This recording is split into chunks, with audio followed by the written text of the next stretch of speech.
یزید بن رکانہ کی حدیث، صحابی رسول ہیں، آئے اللہ کے نبی کے پاس کہ اللہ کے نبی میں نے اپنی بیوی کو طلاق دی دی، 3 طلاق دی دی، کیا کروں، بہت پریشان ہوں۔ اللہ کے نبی صلی اللہ علیہ وسلم نے فرمایا کیا رجوع کرنا چاہتے ہو؟ انہوں نے کہا ہاں اللہ کے نبی رجوع کرنا چاہتا ہوں۔ اللہ کے نبی صلی اللہ علیہ وسلم نے فرمایا جاؤ رجوع کر لو۔ مسند احمد میں یہ روایت موجود ہے، سنن ابی داؤد میں یہ روایت موجود ہے، حدیث کی دوسری کتابوں کے اندر یہ روایت موجود ہے۔ لیکن وہی میں نے بتایا کہ نکاح کے تقدس کا اصول بنایا گیا کہ نکاح بہت مقدس ہے، اب اس تقدس کو توڑا نہیں جا سکتا۔ تقدس نہ توڑنے کے لیے 90 سال انتظار کرا دیا۔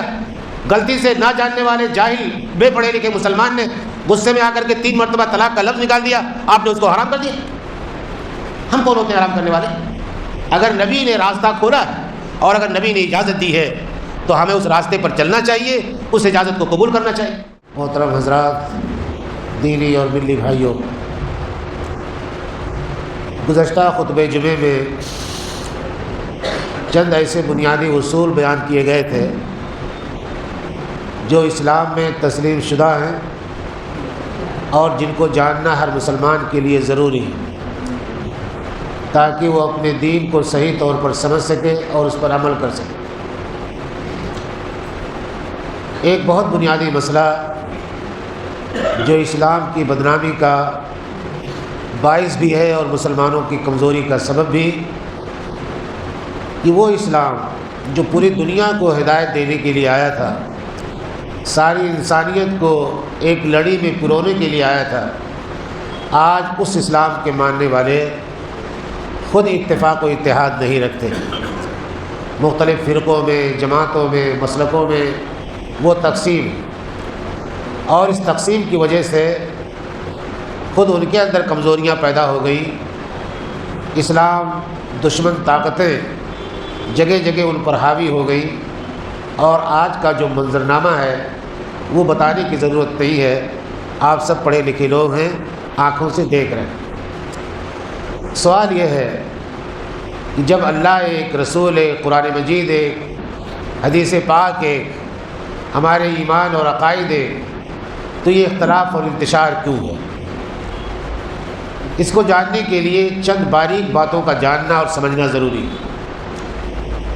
اللہ تعالیٰ نے قرآن مجید نازل فرمایا، اور قرآن مجید سے پہلے بھی آسمانی کتابیں نازل کی۔ ہر آسمانی کتاب کے ساتھ اللہ تعالیٰ نے ایک رسول بھیجا۔ اگر آپ غور کریں کہ اللہ تعالیٰ نے جب انسان کو پیدا کیا، اسے سوچنے سمجھنے کی طاقت بخشی، صحیح کیا ہے غلط کیا ہے اس کو فرق کرنے کا ملکہ عطا فرمایا، اس کے باوجود اللہ تعالیٰ نے اپنی کتابیں بھی نازل فرمائیں اور اپنے نبی بھی بھیجے۔ اگر آپ اس سوال کا جواب جاننا چاہیں گے تو اس نتیجے میں پہنچیں گے کہ انسان کو ضرور عقل دی گئی، اس کی فطرت اچھی بنائی گئی، حق اور باطل کے درمیان تمیز کرنے کا ملکہ بھی اسے عطا کیا گیا ہے، لیکن بہت سارے معاملات ایسے ہیں جن میں اس کی عقل کام نہیں کر پاتی، اس کی فطرت صحیح طور پر کام نہیں کر پاتی۔ وہ اپنے لیے کچھ اور ترجیحات رکھتا ہے، دوسروں کے لیے کچھ اور ترجیحات رکھتا ہے، وہ انصاف پورے طور پر نہیں کر پاتا۔ جب بات آتی ہے اپنوں کی تو وہ بے انصافی کرنے سے بھی باز نہیں رہتا، لیکن جب بات آتی ہے مخالفین کی تو ان کا گلا دبانے سے بھی نہیں ہچکچاتا۔ یہ انسان کی وہ کمزوری تھی جس کمزوری کی وجہ سے اللہ تعالیٰ نے ہمیشہ انسانوں کی ہدایت کے لیے اپنی کتاب بھیجی اور اپنا نبی بھیجا، تاکہ انسان جہاں جہاں غلطی کر سکتا ہے وہاں وہاں شریعت کی رہنمائی، اللہ تعالیٰ کی رہنمائی اس کے سامنے موجود ہے۔ مثال کے طور پر وراثت میں اسلام کا جو قانون ہے اس میں آپ پڑھتے ہیں، سنتے ہیں کہ اللہ تعالیٰ نے بیٹے کو ڈبل حصہ دیا ہے، بیٹی کو 1 حصہ دیا ہے۔ یعنی اگر 3 لاکھ روپے چھوڑ کر کے ماں باپ گئے ہیں تو اس میں 2 لاکھ روپیہ بیٹے کا ہوگا، 1 لاکھ روپیہ بیٹی کا ہوگا۔ اب ہماری عقل یہ کہتی ہے کہ جب دونوں بچے ایک ہی ماں باپ سے پیدا ہیں تو یہ شریعت نے فرق کیوں کیا؟ بیٹے کو 2 لاکھ دیے، بیٹی کو 1 لاکھ کیوں دیا؟ دنیا کا قانون تو یہ کہتا ہے، آج جو قانون بنا ہوا ہے یا جو مسلمہ ہے کہ بیٹا بیٹی برابر، لیکن اسلام نے اس مسلمہ قانون کو تسلیم نہیں کیا۔ اس نے یہ کہا کہ نہیں، بیٹے کی ذمہ داریاں چونکہ زیادہ ہیں بیٹے کو اپنے ماں باپ کا بھی خیال رکھنا ہے، اپنی بیوی بچوں کا بھی خیال رکھنا ہے، اس لیے بیٹے کو حصہ زیادہ ملے گا۔ بیٹی شادی کے بعد اپنے شوہر کے پاس جائے گی، اس کے ماں باپ کی کوئی ذمہ داری اس کے اوپر نہیں ہوگی، اور اس کا نفقہ اس کے اوپر اپنے نہیں ہوگا، بلکہ اس کے شوہر کی ذمہ داری ہوگی کہ اس کو کما کے کھلائے۔ اس لیے انصاف کا تقاضا یہ ہے کہ جس کی ذمہ داری زیادہ ہے اسے زیادہ حصہ دیا جائے، اور جس کی ذمہ داری کم ہے اس کا حصہ کم کر دیا جائے۔ میں جو بات آپ سے عرض کرنا چاہ رہا تھا وہ یہ کہ ہر جگہ عقل انصاف سے کام نہیں لیتی، انصاف نہیں کر پاتی۔ یہ انسان کی وہ فطری کمزوری ہے جس کمزوری کو دور کرنے کے لیے اللہ تعالیٰ نے ہمیشہ اپنی کتابیں بھیجی اور اپنی نبی بھیجی، تاکہ انسان جہاں جہاں غلطی کر سکتا تھا اس غلطی کی اصلاح شریعت کرتی رہے۔ یہی چلا رہا پورا سلسلہ۔ نبی اکرم صلی اللہ علیہ وسلم پر جب شریعت نازل ہوئی تو اس میں بھی یہی اصول کار فرما رہے کہ جہاں جہاں انسان غلطی کر سکتا تھا اللہ تعالیٰ نے اپنے نبی کے ذریعے سے وہاں ہماری رہنمائی فرما دی۔ لیکن انسان کا ذہن ظاہر بات ہے کہ بہت عیار واقع ہوا، ہمیشہ وہ کچھ نہ کچھ راستے نکال لیتا ہے۔ بعض لوگوں نے دین کو اپنے انداز میں سمجھنے کی کوشش کی، یا شریعت کے اصولوں سے کچھ بنیادی اصول نکال لیے اور اپنے ہی بنائے ہوئے اصولوں پر شریعت کو فٹ کرنے کی یا اس کو نافذ کرنے کی کوشش کی گئی۔ اب آپ اندازہ کیجئے کہ یہ انسان کی کتنی بڑی بھول تھی یا ہے کہ وہ اصول خود بنائے اور اس کی خواہش یہ ہو کہ شریعت اس کے بنائے ہوئے اصولوں میں فٹ ہو جائے۔ تو شریعت تو انسان کی عقل کی بنائی ہوئی نہیں ہے، وہ انسان کے بنائے ہوئے اصولوں کے دائرے میں نہیں آ سکتی، بہت ساری چیزیں اس سے باہر رہیں۔ ایک مثال کے ذریعے سے اسے سمجھاؤں میں آپ کو کہ اللہ تعالیٰ نے نماز کے بارے میں کہا وَقُومُوا لِلَّهِ قَانِتِينَ، اللہ کے سامنے سکون اور اطمینان کے ساتھ کھڑے ہو جاؤ۔ یہ سکون اور اطمینان ظاہر بات ہے نماز کے لیے ضروری ہے اور مطلوب بھی، لیکن بعض فقہا نے اس سے یہ اصول نکال لیا کہ نماز میں سکون اس حد تک ضروری ہے کہ کوئی ایسا کام نہیں کیا جا سکتا جو اس سکون کو درہم برہم کر دے۔ اب انہوں نے اس سے کیا نتیجہ نکالا کہ بار بار ہاتھ اٹھانا، رفع دین کرنا، زور سے آمین کہنا، امام کے پیچھے پڑھنا، یہ سب سکون کے خلاف ہے، لہذا یہ کام نہیں کیے جانے چاہیے۔ نہ رفع دین کیا جائے گا، نہ زور سے آمین کہا جائے گا، نہ امام کے پیچھے سورہ فاتحہ پڑھی جائے گی، اس وجہ سے کہ یہ سکون کے خلاف۔ اب آپ اندازہ کیجئے کہ اللہ کے نبی صلی اللہ علیہ وسلم نے رفع دین کیا، کرنے کا حکم دیا، زور سے آمین کہی، کہنے کا حکم دیا، سورہ فاتحہ خود پڑھی، پڑھنے کا حکم دیا، یہ کہا کہ بغیر سورہ فاتحہ کے نماز نہیں ہوتی۔ یہ ساری حدیثیں ایک طرف، انسان کا بنایا ہوا اصول کہ نماز میں سکون چاہیے، سکون کی تشریح امام وقت کرے گا، فقیہ کرے گا، یا کوئی مجتہد کرے گا، یا ہمارے نبی صلی اللہ علیہ وسلم کریں گے۔ یہاں اصولوں کو سمجھنے میں جو غلطی ہوئی وہ غلطی آج تک ہم دہرا رہے ہیں۔ بہت سارے لوگ یہ بات کہتے ہیں کہ فقہا نے اصول بنایا، فقہا اصول بنا سکتے ہیں، دین کے سمجھ رکھتے ہیں، اللہ تعالیٰ کے لیے انہوں نے محنتیں کی ہیں، لیکن ان تمام چیزوں کے باوجود جہاں انسان کا بنایا ہوا اصول شریعت کے نص سے ٹکرائے گا، کسی حدیث سے ٹکرائے گا، اس کو ماننا ضروری نہیں ہے۔ یہی بات تھی کہ چاروں اماموں نے یہ بات کہی اذا صح الحدیث فہو مذہبی، جب صحیح حدیث سامنے آ جائے تو وہی میرا مسلک ہے۔ امام حنیفہ رحمۃ اللہ نے اپنے شاگرد قاضی ابو یوسف نے کہا کہ اے ابو یعقوب، اے یعقوب، افسوس ہے تمہارے اوپر، تم میری زبان سے نکلی ہوئی ہر بات نوٹ کر لیتے ہو، لیکن 2-4 دنوں کے بعد میری رائے بدل جاتی ہے، اور اگر تم اس دن حاضر نہ ہوئے درس میں تو میری پچھلی بات جس کو میں رد کر چکا ہوں وہ تمہاری کاپی میں محفوظ رہ جائے گی۔ امام مالک نے بھی یہی بات کہی، امام احمد بن حنبل نے یہی بات کہی، اور حیرت کی بات یہ ہے کہ ان ائمہ اربعہ پر جتنی کتابیں لکھی گئی ان تمام کتابوں میں ان کے شاگردوں کے حوالے سے ان کی یہ باتیں موجود ہیں کہ جہاں میری بات حدیث سے ٹکرا جائے، قرآن سے ٹکرا جائے، وہاں میری بات چھوڑ دینا۔ لیکن ہم نے ایسا نہیں کیا، ہم اسی راستے پر گئے جس راستے پر چلنے کے لیے اللہ تعالیٰ نے تنقید کی تھی یہود و نصارہ کی، اتخذوا احبارهم ورهبانهم اربابا من دون اللہ، کہ انہوں نے اللہ کو چھوڑ کر اپنے علماء کو، درویشوں کو، فقہا کو اپنا رب بنا لیا۔ مشہور عرب شخصیت حاتم طائی کے بیٹے عدی بن حاتم جو مسلمان ہو گئے تھے، انہوں نے اللہ کے نبی سے پوچھا، وہ عیسائی تھے پہلے، کہ اللہ کے نبی عیسائی رہتے ہوئے میں اپنے علماء کو، فقہا کو کبھی رب تو نہیں بناتا تھا، نہ ہماری عیسائیت بناتی ہے۔ تو اللہ کے نبی نے جواب دیا، رب بنانے کا مطلب یہ ہے کہ جب تمہارے عالم نے کسی چیز کو حلال کہہ دیا تم نے اسے حلال سمجھ لیا، جب تمہارے عالم نے کسی چیز کو حرام کہہ دیا تم نے اسے حرام سمجھ لیا۔ یہ ہے رب بنانے کا مطلب۔ نتیجہ یہ ہوا کہ ہم نے اپنے فقہا اور اپنے ائمہ کی اندھی تقلید شروع کر دی۔ تقلید کا لفظ آپ نے سنا ہوگا۔ تقلید کہتے ہیں کسی آدمی کو فالو کرنا یا اس کی پیروی کرنا بغیر اس کی دلیل جانے ہوئے۔ بھائی عام مسلمانوں کو حکم ہے کہ اپنے علماء کی بات مانیں، علماء کی ذمہ داری یہ ہے کہ دین کو سمجھائیں، قرآن مجید کے حوالے سے، حدیث شریف کے حوالے سے۔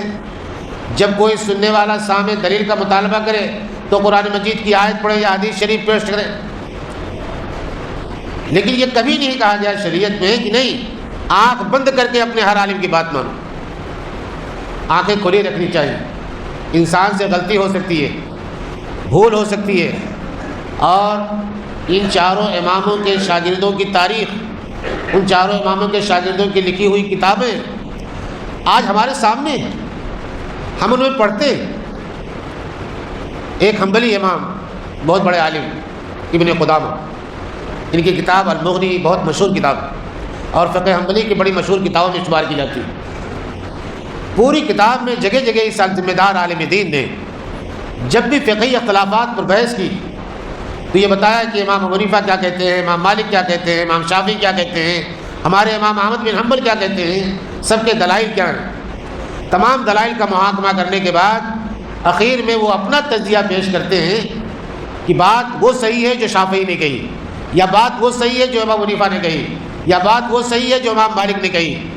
وہ اپنے امام کی بات نظر انداز کر کے جملہ لکھتے ہیں، والحق احق ان یتبع، حق بات اس بات کی مستحق ہے کہ پیروی حق بات کی جائے۔ یہ ہے وہ انداز جو ان تمام علماء کا رہا جو صاحب شریعت کے مزاج کو سمجھتے تھے یا شریعت کے مزاج کو سمجھتے تھے۔ ہندوستان میں بہت سارے علماء ایسے گزرے جنہوں نے پیش آمدہ مسائل میں جب پیچیدگی پیدا ہوئی تو اپنے امام کے مسلک کو چھوڑا اور اپنے امام کے مسلک کے خلاف جا کر کے فتویٰ دیا۔ مولانا اشرف علی تھانوی رحمۃ اللہ علیہ کے نام سنا ہوگا آپ نے، دیوبندی بہت بڑے عالم تھے، دیوبند کے تھانہ بھون میں رہتے تھے، اور ان کے مریدوں کی اور عزیزوں کی اور شاگردوں کی بہت بڑی تعداد آج بھی ان کو ماننے والی دنیا میں بہت موجود ہے۔ ان کی کتابیں موجود ہیں، ان کا احترام کرتے ہیں۔ ان کی ایک مشہور کتاب ہے الحیلۃ الناجزہ، آج بھی چھپتی ہے، موجود ہے لائبریریوں میں۔ یہ کتاب لکھی گئی ایک مسئلے کے حل کے لیے۔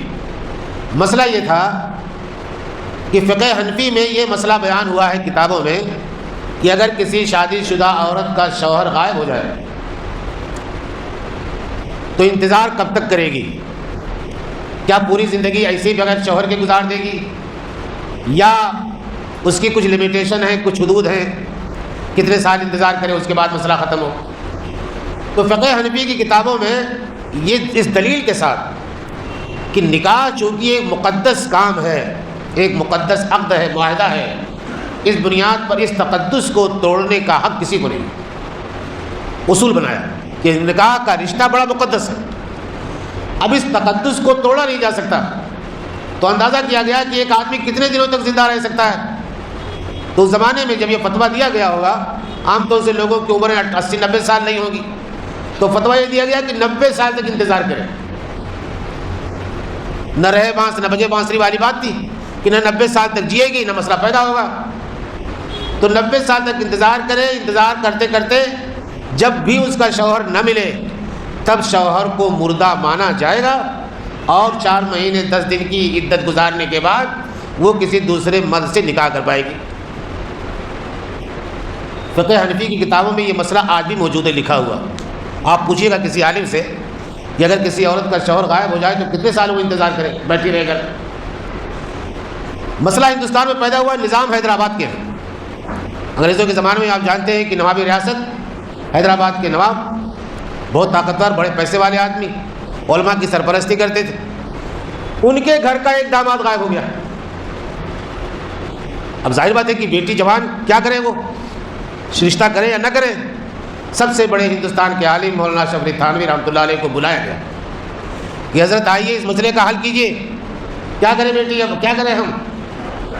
وہاں مولانا اشرف علی تھانوی رحمۃ اللہ علیہ پہنچے اور فقہ حنفی کے خلاف جا کر کے فتویٰ لکھا کہ حضرت عمر رضی اللہ تعالیٰ عنہ کا فیصلہ ہے، امام مالک نے موطا امام مالک میں درج کیا ہے کہ ایسی عورت 4 سال تک انتظار کرے گی، تلاش کیا جائے گا، اگر مل گیا تو ٹھیک ہے، ورنہ 4 سال کے بعد شوہر کو مردہ مان لیا جائے گا، اور 4 مہینے 10 دن کی عدت گزارنے کے بعد وہ عورت کسی دوسرے مرد سے نکاح کرنے کی حقدار ہو جائے گی۔ اب آپ یہ دیکھیے، یہاں میں تو کبھی کبھی سوچتا ہوں تو ڈر لگتا ہے یہ بات کہتے ہوئے، یہ اپنے علماء ہیں، احترام ضروری ہے۔ یہ بات ایک نواب کی بیٹی کی تھی، مسئلہ بدل دیا گیا۔ ایک غریب کی بیٹی کے ساتھ کیا بھی یہ مسئلہ بدلا جاتا ہے؟ نہیں بدلا جاتا۔ یہی شہر میں مولانا امین اصلی صاحب کے ساتھ رہا ہوں میں، آپ میں سے بہت سارے لوگوں نے ان کی صحبت اٹھائی ہوگی۔ ایک ساتھ 3 طلاق کسی نے دے دی،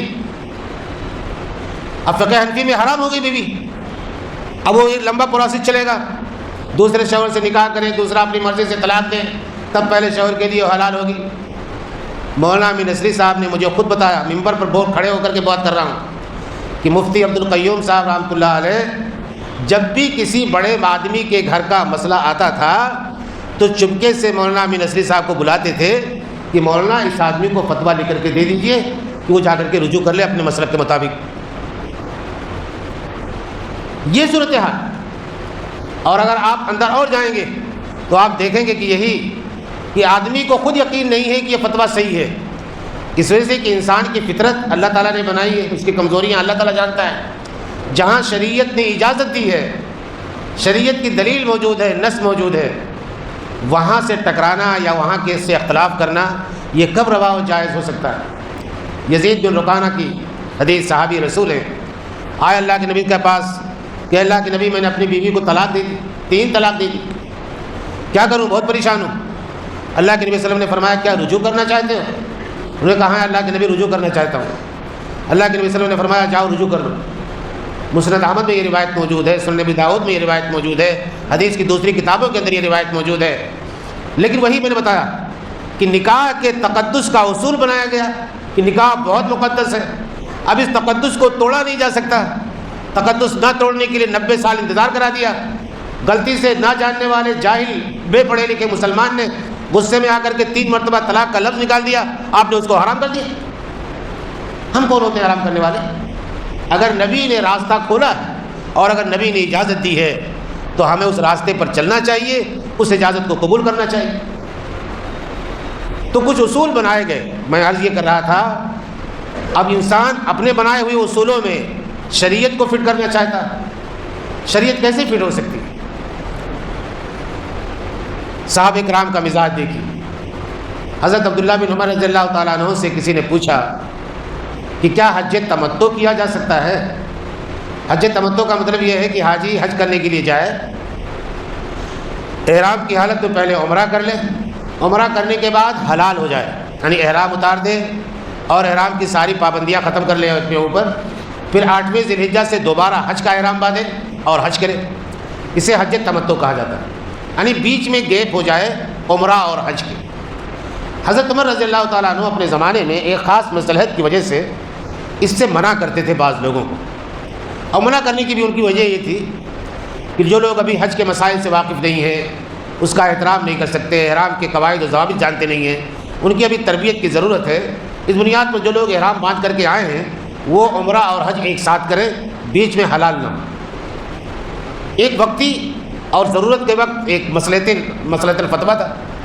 بعد میں حضرت عبداللہ بن عمر ان کے بیٹے سے پوچھا کسی نے کہ کیا حج تمتع کیا جا سکتا ہے؟ انہوں نے کہا بالکل کیا جا سکتا ہے، اللہ کے نبی نے کیا ہے، کرنے کا حکم دیا۔ انہوں نے کہا آپ کے والد صاحب تو منع کرتے ہیں۔ کیا جواب دیا؟ آپ کے والد صاحب منع کرتے ہیں حج تمتع کرنے سے۔ شریعت کا مزاج دیکھیے، عبداللہ بن عمر کی فقاہت دیکھیے، ان کا جواب دیکھیے کہ تم میرے باپ کی مانو گے یا نبی کی پیروی کرو گے۔ حضرت عمر رضی اللہ تعالیٰ عنہ کی شخصیت معمولی شخصیت نہیں ہے، چاروں اماموں سے بڑی شخصیت ہے۔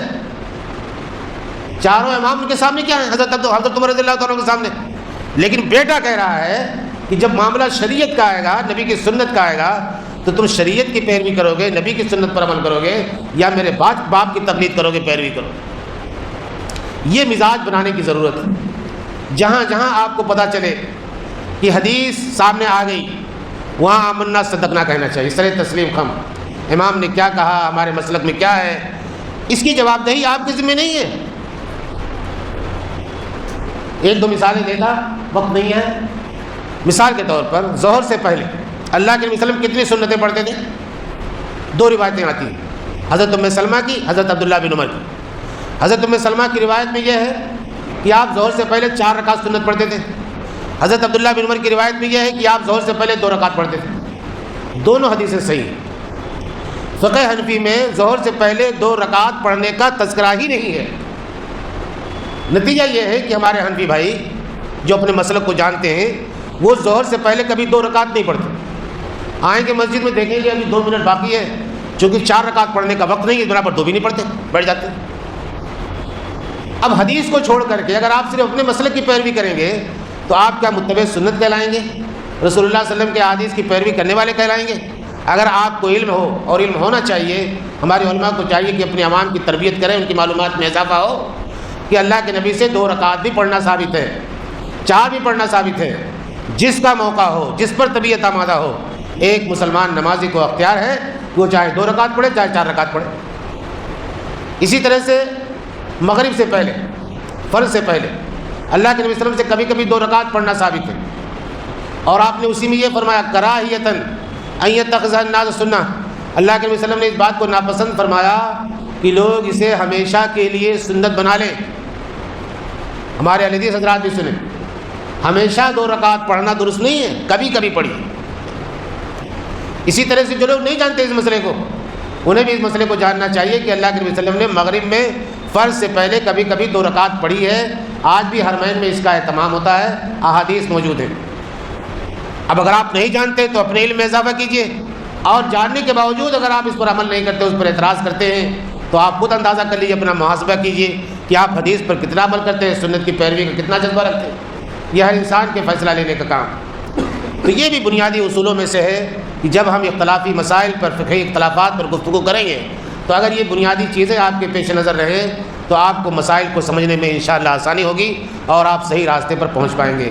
اللہ تعالیٰ سے دعا یہ ہے کہ ہمیں دین کو صحیح طور پر سمجھنے اور اس پر عمل کرنے کی توفیق عطا فرمائے۔ وآخر دعوانا الحمد للہ رب العالمین۔